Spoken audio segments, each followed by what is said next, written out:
Shalom saudara yang dikasihi Tuhan, haleluya. Kita bersyukur sudah melewati pertengahan minggu dan hari ini Kamis 22 Agustus 2024. Izinkan saya menemani saudara dalam renungan malam yang saya post setiap harinya untuk memberkati kita sebagai anak-anak Tuhan, dikuatkan dan diingatkan lagi mengenai pentingnya firman Tuhan sebelum kita beristirahat sepanjang malam.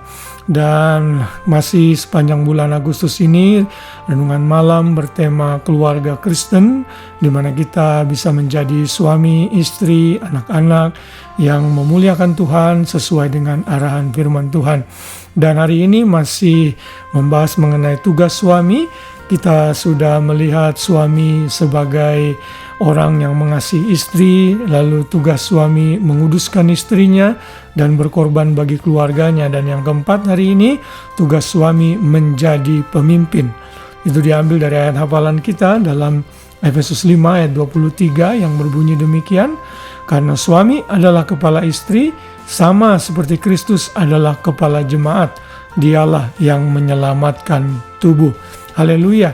Di dalam ayat ini jelas sekali dinyatakan bahwa suami adalah kepala istri dan kepala keluarga. Kalau dia sebagai kepala keluarga berarti dia berfungsi sebagai pemimpin. Analogi ini diambil untuk menggambarkan Kristus yang adalah kepala tubuh, yaitu gerejanya, yaitu jemaat semua dipimpin di dalam satu kepemimpinan, yaitu Tuhan Yesus.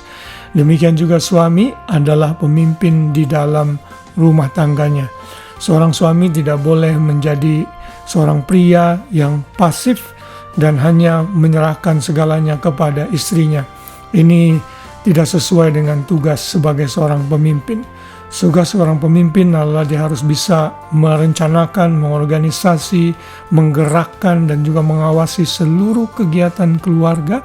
Di samping juga seorang pemimpin harus memberikan teladan tentunya. Seorang pemimpin juga harus memberikan direction kepada keluarganya, kemana arah keluarganya yang akan dibawa. Seorang pemimpin juga berarti dia berfungsi sebagai influencer, mempengaruhi kehidupan keluarganya. Dan pengaruh yang harus diberikan seorang suami kepada istri dan anaknya adalah dalam hal rohani. Ia harus menjadi imam yang baik bagi keluarganya, memimpin keluarganya untuk hidup takut akan Tuhan, untuk mengenal Tuhan yang benar. Beberapa hari yang lalu kita sudah belajar bagaimana Yosua berkata kepada bangsa Israel bahwa ia dan keluarganya memutuskan untuk beribadah kepada Tuhan yang benar. Sekalipun seluruh umat Israel menyimpang, tapi Yosua dan keluarganya mengambil keputusan untuk mencari dan menyembah Tuhan. Sejak manusia jatuh dalam dosa, tugas suami atau laki-laki sebagai pemimpin ini sudah dirusak.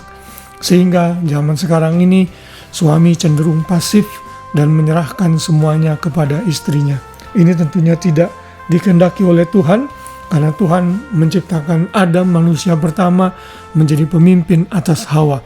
Ia diciptakan lebih dulu, lalu Hawa diambil dari tulang rusuk Adam. Ini menggambarkan bahwa seorang suami harus berfungsi sebagai pemimpin yang baik. Jangan biarkan dirimu pasif, malas-malasan, atau tidak punya energi, tapi mulai bangkit dan aktif mengambil keputusan, mulai aktif menjadi pemimpin. Ada begitu banyak buku-buku, resources yang bisa kita pelajari mengenai kepemimpinan, dan ini bisa diterapkan juga tentunya dalam kehidupan keluarga. Kalau saudara seorang pria, mungkin saudara pemimpin di satu organisasi tertentu, itu tidak menjadi jaminan bahwa saudara akan menjadi pemimpin yang baik di rumah. Seorang pria yang menjadi pemimpin yang baik di organisasi di luar rumah belum tentu bisa memimpin keluarganya dengan baik. Nah, kalau itu terjadi, salurkan kreativitasmu, kemampuan kepemimpinanmu di tengah-tengah keluargamu, karena itu lebih dibutuhkan daripada sekedar organisasi. Karena kita spend time dengan keluarga kita sangat lama sekali, setiap harinya, bahkan bertahun-tahun. Kita mungkin bisa pindah pekerjaan, pindah organisasi, tapi keluarga kita tidak bisa tinggalkan. Karena komitmen pernikahan adalah komitmen seumur hidup. Biarlah hari ini saya memotivasi para suami-suami, termasuk saya juga, untuk berani mengambil kepemimpinan di dalam rumah tangganya. Dan bagi para istri-istri dan anak, saudara juga harus mengerti dan membantu suamimu untuk bisa berfungsi menjadi pemimpin yang takut akan engkau. Berikan dia kepercayaan itu. Mungkin awal-awalnya dia akan struggle dan perlahan-lahan dia mungkin sempat juga kebingungan bagaimana. Saudara perlu membantu, memotivasinya agar dia berfungsi menjadi pemimpin. Karena hierarki yang benar sesuai pola firman Tuhan dalam 1 Korintus 11 adalah kepala dari suami adalah Kristus dan kepala dari keluarga atau istri adalah suami. Kalau pola ini dilakukan dengan baik, saya percaya semua keluarga akan diberkati oleh Tuhan, karena firman Tuhan tidak mungkin salah. Kiranya renungan firman Tuhan ini kembali mengingatkan kita untuk terus membangun keluarga yang penuh kasih dan memuliakan nama Tuhan. Selamat malam, selamat beristirahat. Biar sepanjang malam kita tidur dengan nyenyak, dan besok pagi kita bangun dengan tubuh jiwa raga yang sehat, dengan nama Tuhan yang baru setiap hari. Tuhan memberkati kita semua. Shalom.